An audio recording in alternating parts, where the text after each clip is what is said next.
But what the big point here is that people become fairly sure that for a period of time, whether that's now or recently or in the past, there was something wrong with them mentally. There's something wrong with the way they were seeing or thinking of the world. They were different. Welcome to Power Up Recovery with Nutrition. It is time to make nutrition part of the conversation. I'm your host, Christina Veselak, and I'm so glad you're here. Did you know that it's our brain's job to allow us to cope with stress gracefully? But to do that, it needs to be fed optimally. Have you ever wondered why so many committed people relapse or maybe even die? Why so many people on psychotropic medication still feel lousy and still have cravings? What if the missing piece is food, the right food? What if the right nutrients like amino acids or even eating protein every 4 hours could actually balance your brain chemistry and your mood without medication and support lasting recovery? In this podcast, we explore the powerful connection between feeding your brain well, mental health, relapse, and recovery from addiction. We will share insights from experts, inspiring recovery stories, and practical strategies you can use today. Whether you're in recovery, a healthcare professional, or someone passionate about emotional well being, this show is for you.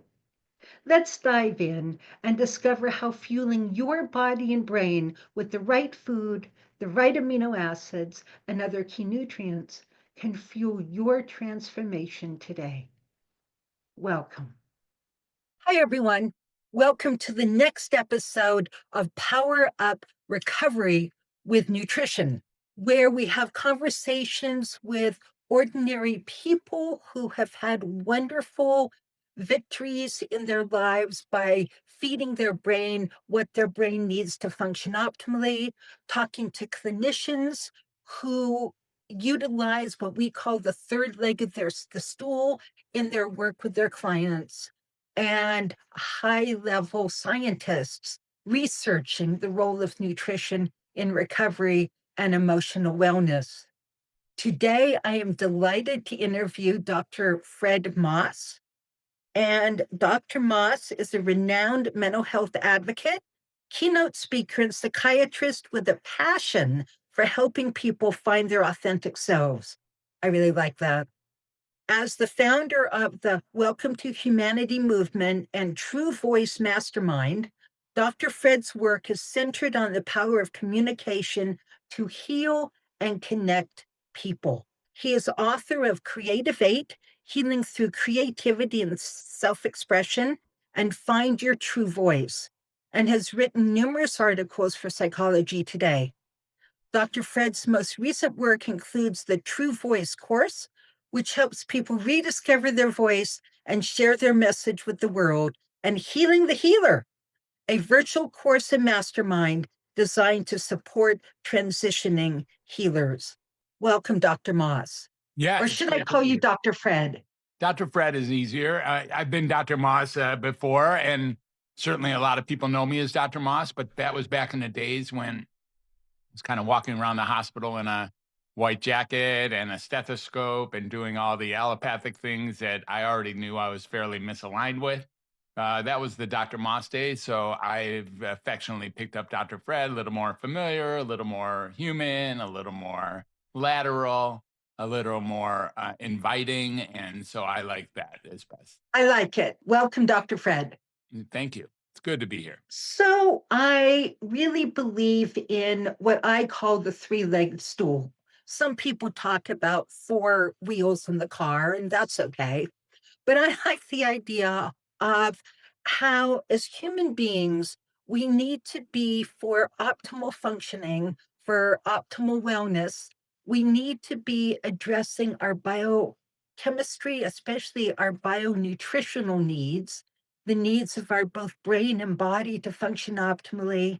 We need to be in connection with each other. We need to heal whatever wounds might be getting in our way, and we need to support our spiritual life, however we define spiritual. And I define it in a number of different ways. I, of course, function or focus on the bionutritional leg of the stool because so few other people do. And I've really found my voice in that arena. But Dr. Fed, what are your thoughts about these three legs of the stool? Yeah, it makes a lot of sense. It's comprehensive when you talk about the three legs, the biochemistry and the, psychosocial aspect of life, and then the spirituality aspect, like being grounded in being committed to something larger than ourselves. And at the same time, just, taking care of ourselves as the skin and bones of an actual machine that needs fuel and needs nutrition and needs sustenance, and then really taking into consideration how important it is for us to be in, to be in contact with other people in our tribe or in our group, and really realize that the impact that comes from being a contribution and interfacing with others is super critical. Now, the idea of whether we need to do any of this stuff, or, that I'm not sure about need. Life is going as it's going, and whatever our people have been doing up until now has worked because they're here with us now. So whatever's going on, it's not a matter of needing to get better or needing to heal or needing to reconcile or resolve our wounds. In some cases, all it's really a matter of is getting aware of what's happening now and making small improvements if that's necessary, if that's wanted. If you want to, we live suboptimal lives. We're hit with toxicities all day long. Not, again, not just in the gustatory way. We're hit with toxicities in what we see, what we hear, what we smell, what we taste, what we feel. All of those things are really important. And the toxicity that is, enveloping us or basically smothering us or surrounding us is so large that a lot of times, in order to sustain the flow of what it means to be human or what it means to be a sentient being, we're going to have to pay attention to detoxing ourselves, detoxing it in a way of food or drink or drugs, but also detoxing who it is that we hang around, what it is that we're watching, what it is that we're listening to, what it is that we're paying attention to. These kinds of detoxification open us up to have a life that can work at a higher level than the ones we typically are accepting as being what's so. I like the idea of detoxing from negative influences, negative thought inputs Yeah, and toxicity is even one. visual inputs. Exactly. We have senses. Each one of them brings in information. And if we allow them, they soak and create the lens for which we see the life that we have. And if any of them are, or since all of them really are off balance a little bit, it's nobody that has any kind of pure, clean, total, taken care of, reliable, pristine sense of life. I haven't met anybody anywhere close to that. So we're being hit with toxicities in all these areas all day long. And it's a matter of simply being aware of it and taking the small step to leave the space open for what occurs once we detoxify ourselves. It reminds me, I used to live on Kodiak Island in Kodiak, Alaska. And I lived in an apartment building on the second floor. And if I looked out over our balcony, like straight out, it was pristinely beautiful. It was the water of the bay and the island with the rocks and the pine trees. And we got to see the bald eagles flying around. And it was absolutely gorgeous.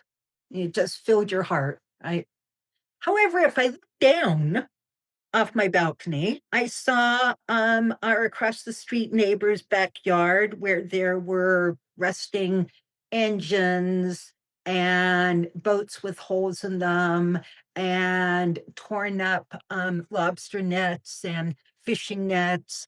And it was strewn with garbage. And it was a dirt road that could get very muddy and very messy. And across the street was our dumpster, which was rusted metal with graffiti all over it. And so my mood would shift instantly, whether I was looking down or looking up and out. Yeah, it's amazing that it does. I think you're just exemplifying or, paying attention to the idea that we are really watching the world through the lens that we create for ourselves.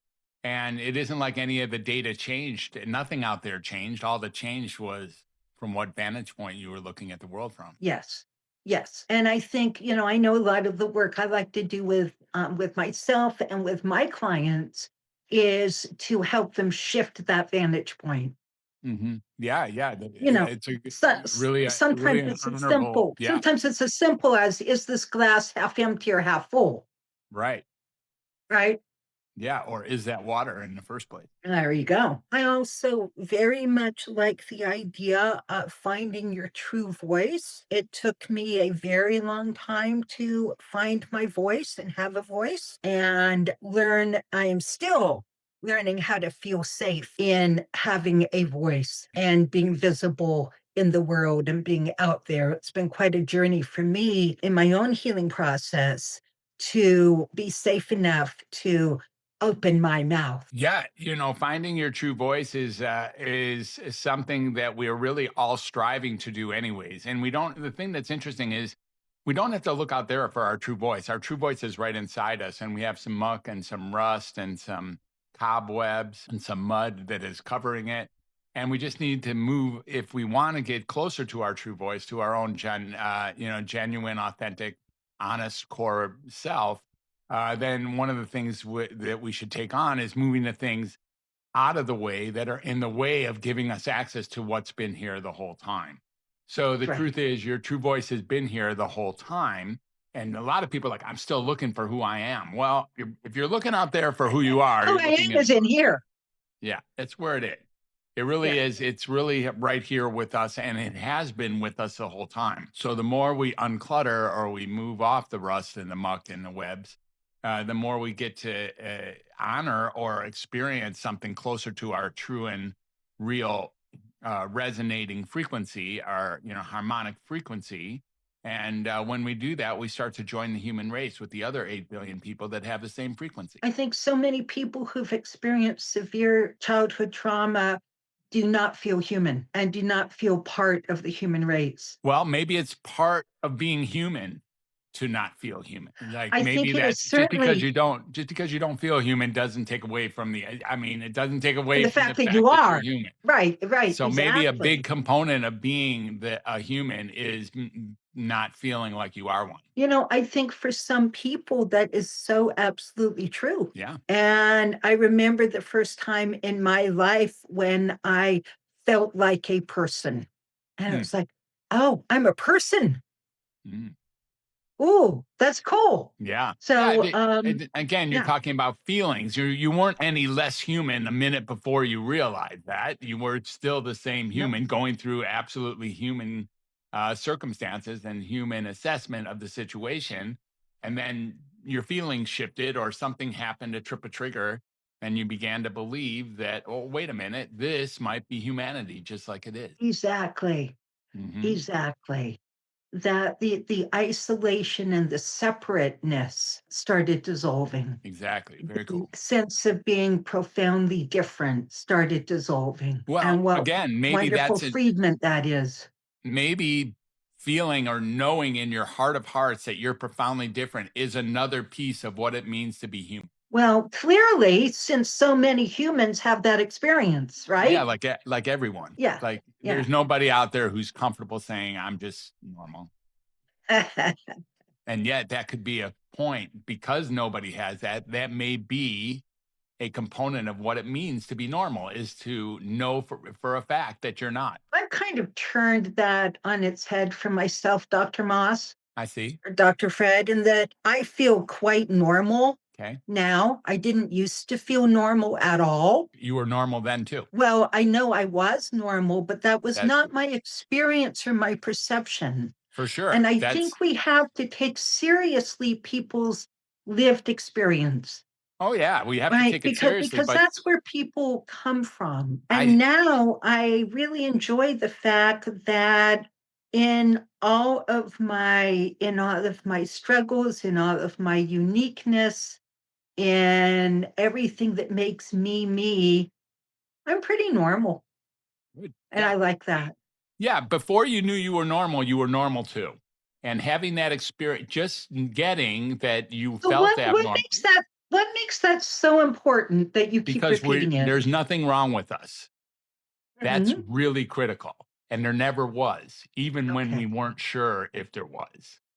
Yeah. Just because Yeah. so when people start from the flat line that there's nothing wrong with us, then they don't have to pursue a fix. They don't have to Mhm. pursue an outside patch. They don't have to go to a doctor. But what the big point here is that people become fairly sure that for a period of time, whether that's now or recently or in the past, there was something wrong with them mentally. There's something wrong with the way they were seeing or thinking of the world. They were different. They were not feeling normal. They were unsteady or they were out of balance. And they think that they pathologize that experience when in fact, when we can embrace that experience of being absolutely part and parcel of the human condition, we no longer have to bear the burden or even think for, or even accept for the moment that there is something wrong with us. All that's really happening is that we're thinking there's something wrong with us. And that, in and of itself, is an essential piece of the human condition and has been for centuries. And so people who are sitting in such severe emotional pain that it feels like they have a physical knife in their heart and who don't know anything else, so they don't know that that's not normal because it's all they've ever known. But what they do know is they don't like it very much. That's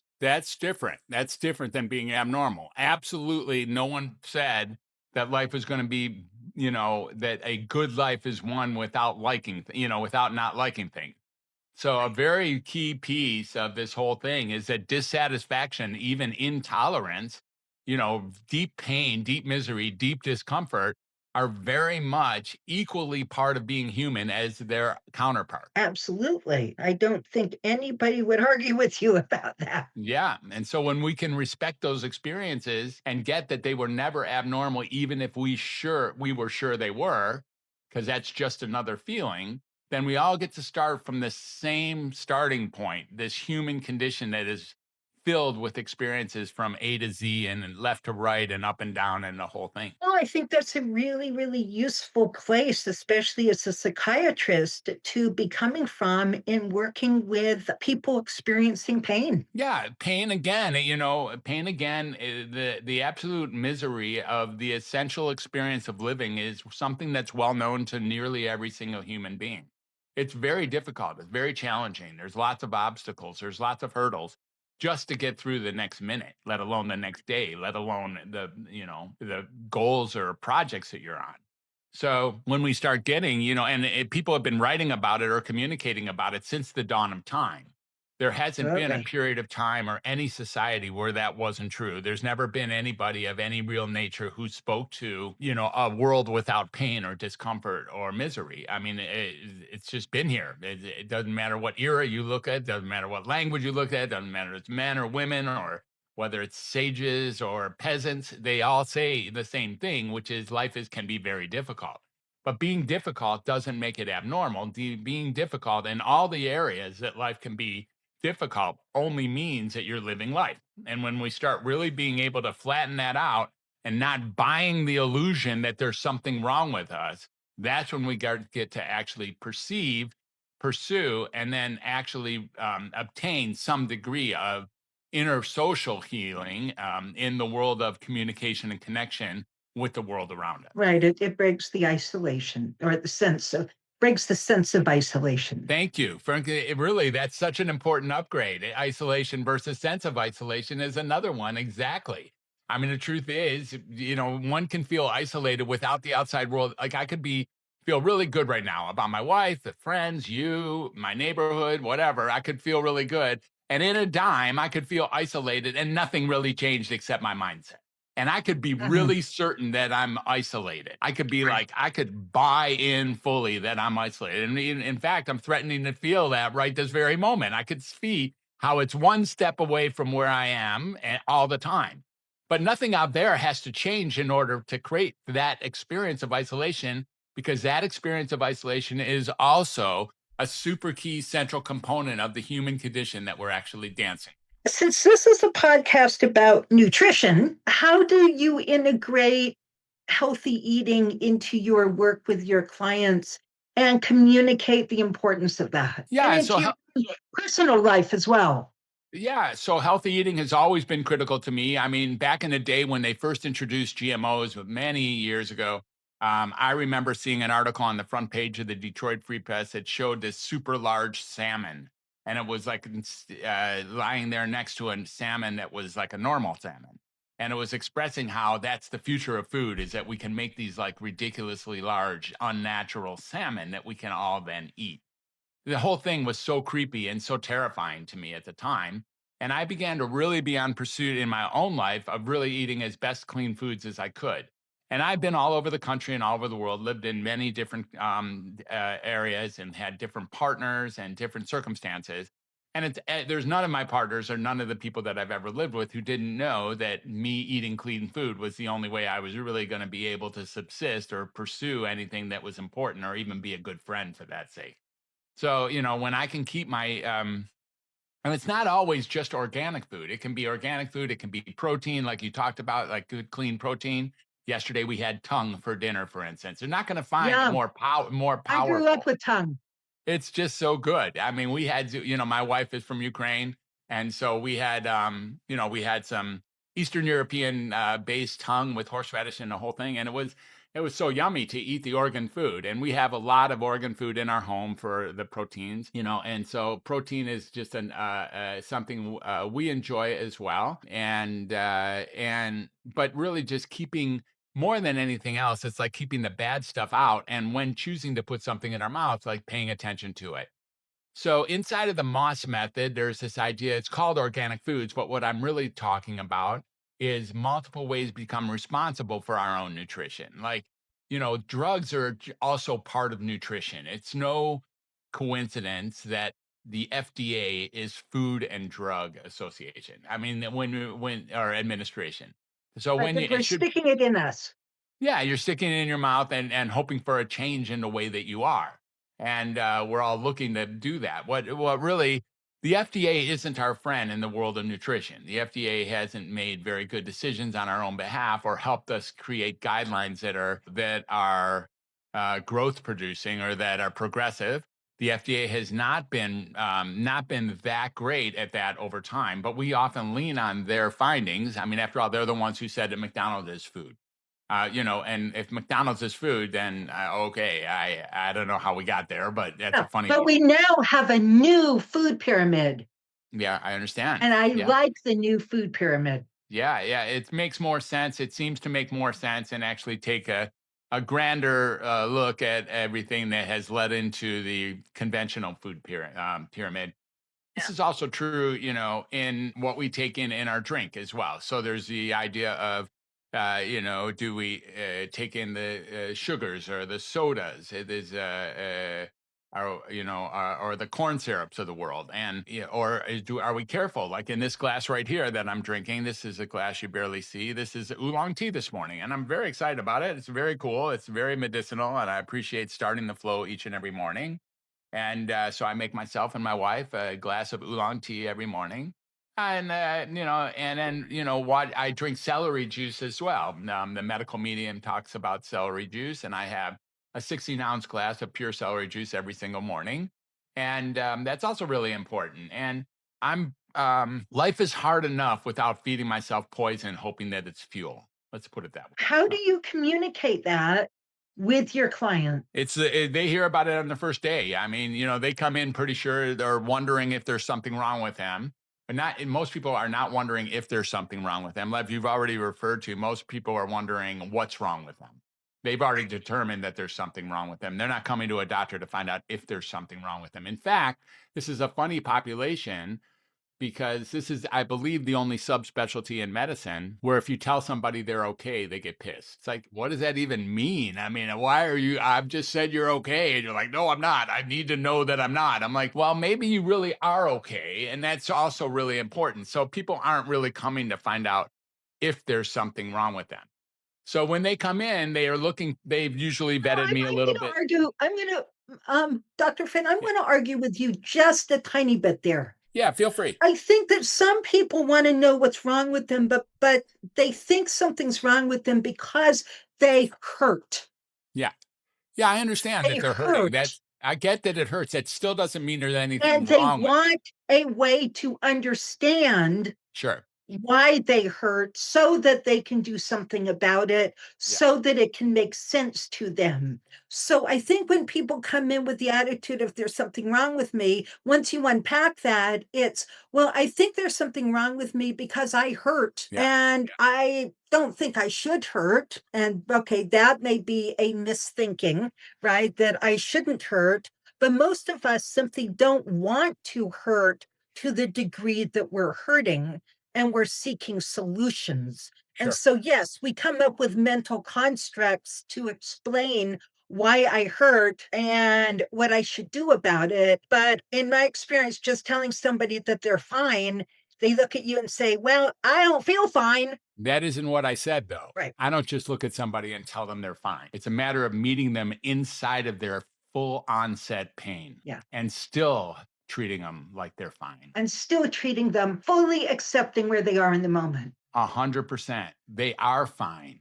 They're in pain. Yeah. Both those things can Are, coexist. are true at the same time. They are Yeah. true at the same time. So I don't say, get over it, you're fine. This is not what I'm saying. What I'm saying is, you are in overwhelming pain, and I'm here to be with you about that because I think you're fine, Yeah. meaning I think you're one of us. I think I can relate. I think you can connect with me. Not that you're not in pain. I'm not diminishing your experience. I'm only suggesting that in the greater scheme of things, that's part of being human. And as another human, I can relate to your pain at its utmost extreme, not diminishing the impact it's having on your life, only diminishing the notion that it means there's something wrong with you. Fair enough. Fair enough. Okay. So after that little digression, Not at all. I think um, you got me to speak to this, what the whole point is that we're speaking yeah, to, this distance between feeling there's something wrong and thereby calling yourself wrong and then needing to be heard as if you think something's wrong. I can even relate to somebody who knows it, who knows in their heart of hearts that there's something wrong with them, also knowing that there isn't. right, right. There's nothing Both at globally the same wrong with time. them. They can have the experience, "Oh my God, there's something wrong with me." I don't see them as having something wrong with them. It is no sign of mental health to be well adjusted to a profoundly sick society. This is so true. It is so true. And that's why, as healers, we don't have to 100% have our act together. No, You I know, don't have that whole anything to give my concept of the client. wounded healer. I don't have any special things as a healer to give to my healed. That I don't have that power gradient. All I have is that we're both humans dancing through this thing together. And I know Yeah, that the power of connecting together is where healing takes place. Not I got something you don't. You're paying me to give you something you don't have. No, no, no. I'm not going to play with that power gradient. That creates a dependency and a perpetuation that I'm not aligned with. What I am right. aligned with is the idea that two people, and sometimes more than two people, are bumbling, stumbling, and tumbling through life trying to figure out how to do this thing. And none of us know. And it's okay not to know. It's like completely okay. That's right. I 100% agree with you. Thank you. Yeah, because that's been my experience as well. I used to, believe that everybody else had it together and I just need to get it together too and be like them. Yeah, exactly. And yeah, I don't believe that anymore. Good. Yeah, exactly. And it didn't mean there was something wrong with you when you did believe that. That's what our point is this That's morning. true. That's so true. Okay, back to nutrition. So communicating nutrition to your clients Yeah, or I patients. introduced them to something called the Moss method, usually on the first session after discussing that there are symptoms that they think they have, that the habits that brought you to now do not predict the future. You're not stuck being the person you have now become. And we start really looking at how to loosen the jar. And then when we come up with the Moss method is 20 things that I've compiled. And I believe the sixth one of 20, in no particular order, is about nutrition, is about really just taking in good, clean, solid food and really watching more than it's much more of a crisis of not taking in bad food these days than taking in good food, because almost everything has just terrible stuff like embedded in it, stuff that it will hurt you, will kill you, will smother you, will decrease your Cause functionality. you pain. Yeah, cause you some degree of pain. Exactly. Some degree in one way or another. And so, avoid like being able to identify and avoid putting those things into your system. Again, not just gustatorily, but olfactorily, auditorily, the people you hang around socially, et cetera, really monitoring the toxic effects of what we take into our life and diminishing it or really detoxifying ourselves from those spaces gives us at least a semi clearer shot of getting through this thing with some degree of focus and some degree of genuine intention. The more we move that muck and those cobwebs and the rust and the mud off of who we know ourselves to be underneath, like who our genuine core self, the more we get to resonate with all of humanity. And in that process, the lateral process, not a, I have it now and I'm going to pass it on, but in the lateral process of connecting, of communicating, of resonating harmonically with another person, that's where the source of healing actually takes Yeah, place. it's in that relationship. Yeah, it really is. In your experience, what gets in the way in people's way of being in the world of them feeding themselves in a wholesome way? Well, that's a really good question, and it's a question I sometimes ask myself when I reach for the treat, or when I begin to eat or drink something that I know isn't in my best interest. And I ask myself, like, what is going on right now? And I think when you start looking at why is it that we don't treat ourselves like the royalty that we are in the first place, that we're responsible for taking care of? Like, why is it we don't treat ourselves like we would treat the visiting king and queen? It's a pretty interesting concept of how is it that I don't treat myself at the very highest level all the time, since I'm the only one who's monitoring me? Where do I get off having the audacity of not treating myself well, especially in the world of nutrition? So there's a few things. I think that, the evolution of foods has been to please our tongue. The industry itself is about pleasing our tongue. When we say Right, something's good, we are normally referring to the experience of the taste of that thing rather than what that thing does for us, rather than the impact of eating that thing. So we say something's good, and usually the implication is it tasted good. In fact, right, it's very unlikely to call something, like in a regular conversation between non nutritionists, it would be an unlikely conversation to say something like, it's good and have it not taste good. Like, right, exactly. it's a pretty much as a condition of the whole thing is it tastes good. And so a whole science, a whole industry has been built, a whole focal group based industry, an industry that is meant to create good tasting food. And in order to do that, there's been a lot of artificial additives put into our food products, and artificial additives that taste good, or almost feel like we have to keep eating just because we started. The old Lay's potato chip idea of, I bet you can't eat just one, goes back a long ways. And so when what is it? It's a matter of really, I think, being curious about being a good person, being curious about feeling good, more so than feeling like we need the immediate gratification of something that tastes yummy. Sometimes the pull, though, towards that immediate gratification is an extremely strong pull. For sure, like we're really always pursuing joy and repulsing pleasure. I mean, repulsing pain. I mean, or maybe pursuing pleasure and repulsing pain. You know what I've experienced though, and I've spent 40 years working with addiction, Yeah, me too. is that it's not necessarily pleasure people are going after. I see. When you ask them, well, why did did you just drink this entire bottle of vodka? They're not going to tell you, oh, it was fun. I enjoyed it. No, they're running away I from pain If in you that have case. somebody who's binging on, ultra processed foods and have been, eating for 3 hours until they're throwing up because they can't stuff one more thing in their mouth. And you ask them, oh, were you doing that for pleasure? Did you enjoy it? they'll look at you like you're absolutely bonkers. Sure. That's the other one I said. I think I said pursuing pleasure and avoiding pain. And usually that those people are doing is avoiding pain by taking in food. At that They, point in time, I don't think there's any avoidance of pain going on oh, I see. because it's so painful. It's an effort to avoid the pain, is what I'm suggesting.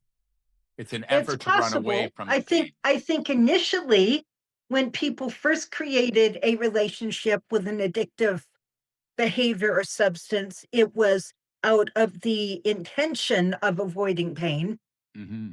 and maybe Yeah. the intention of creating pleasure. But I think by the time this process has progressed, I think the intention of pleasure is gone. And there may be an intention of relieving the pain of a craving, but by the process of relieving the pain of a craving is pretty painful. Yeah. That's why it perpetuates. Yeah. Exactly. Yeah. It's unresolvable using that tactic. Yeah, within that system, it's unresolvable. But a lot of my experience with people is not, I mean, yes, they may be eating foods that taste good, but in my experience with people is they're just not eating. It's not that they're anorexic. It's not that they're trying to lose weight.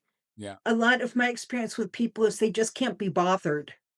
It's Yeah. too much work to eat real food consistently, and nobody's kind of helped them connect the dots between how they feel in the moment and the last time they ate, what and when they ate, and connecting that with the distress or the lack of distress they're feeling in the particular moment. I mean, with my chronic relapsers, it was, well, did you eat lunch? Oh no, I couldn't be bothered. Snack? Oh God. Dinner? Maybe. But you ask them, when their last drink was and where the booze is or the whatever substance, and they know exactly where that is. Yeah. Yeah. Food and drug. And so my Simple as work that. with people was getting them eating real food so that they had less compulsion to eat or drink or expose themselves to what was toxic. Great work. I love that you're doing. Well, this has been a interesting conversation taking us in a number of different directions. Yeah, it takes something to stumble, bumble, and tumble through life and realize that we don't know what we're doing. It takes some. It Yeah. takes some humility, and we some of us feel like we do know what we're doing until we learn, usually with a crash, that we didn't know what we thought we knew. And it takes something to apply that wisdom of really getting that the real wisdom is realizing that we don't know very much, and that as long as we really get together with each other and connect with each other in all the areas of life, including the ones that are uncomfortable, that that seems to provide the greatest access to moving forward in a productive way, being with other people, harmonically resonating with the human connection in order to create the essence of healing, which can happen without doctor's authorization, without insurance companies, without copays, without a diagnosis. All that really happens is you need to connect with another human being, and just a robust, profound, undeniable healing can take place in that very moment. Oh, and I think that is why, various people out there say that the opposite of addiction is connection. Exactly. Exactly. I would agree with that. We're really just looking for that connection, even if we're drinking it or shooting it or snorting it, eating it. Thank you so much for being with us. And if people want to get in touch with you, how would they do so? Thank you. Yeah. So my main website is called Dr. Fred, drfred360.com, drfred360.net. I'm sorry. Nope. It's drfred360.com. That's my main website. And then the mother website is called welcometohumanity.net. In both of those places, you can get everything that I'm doing, all my podcasts, and you can get access to my books, and you can get some freebies and all sorts of YouTubes and all sorts of learning that is there. And then there's a button where you can contact me. I'll be glad to give any of our listeners an opportunity to speak with me about whatever's on their mind about themselves or anyone they're caring for or caring about. And when you hit that button, you get access to that, like a discovery call is what they sometimes call it. And then you can find me trolling around social media like LinkedIn. I like a little bit more than the others. And shamefully, I hang out in Facebook a little too much. Those are spaces that I can be mentioned. And then I have this new project that I've been working on called the Undoctor Reset. And undoctorreset.com is helping people actually to undoctor and to learn how to do that without a license. So that all really just helping people connect with each other, just like we've been talking about all morning. And that's a pretty cool site. And that's a pretty cool course and a pretty cool connecting point. Undoctorreset.com's help people to become undoctors their very self by undiagnosing, unmedicating, and then undoctrinating people, pulling them out of the conventional psychiatric allopathic system into an area where things can actually heal, that can actually cure, that no psychiatric condition has to be thought to be permanent. None of them, not even that one. None of them, including that one. Like we start getting that all conditions can heal. And when that really is the case through human connection, through the magic of human connection, that's when you become an undoctor. When you really realize that as an undoctor, you can help others undiagnose themselves, make them have them realize there was nothing wrong with them, unmedicate themselves so that they don't have to feed themselves the toxins in pursuit of thinking that they need a fix, and then undoctrinate themselves. A play on the word indoctrinate, of course. Undoctrinate meaning moving people out of the conventional system into an area where they can actually heal. All right. Well, thank you all for being with us in this episode of Power Up Recovery with Nutrition. And today was more about the three-legged stool and how it all fits together. If you enjoyed this episode, please push the like button and the subscribe button and share it with your friends and colleagues. And Dr. Fred, thank you so much for being with us today. Thank you so much. It's been great. Really appreciate the conversation. Thank you for tuning in to Power Up Recovery with Nutrition. I'm Christina Veselak, your host, and I hope today's episode has inspired and equipped you with new insights and tools to support your recovery journey or practice. If you enjoyed this episode, please subscribe, leave a review, and share it with others who could benefit from the knowledge shared here. Stay connected with us for more episodes filled with practical advice, expert wisdom, and inspiring recovery stories. Remember, nutrition is a powerful tool in mental health and relapse prevention. Power up your recovery today. I'm Christina Veselak, and I'll see you next time.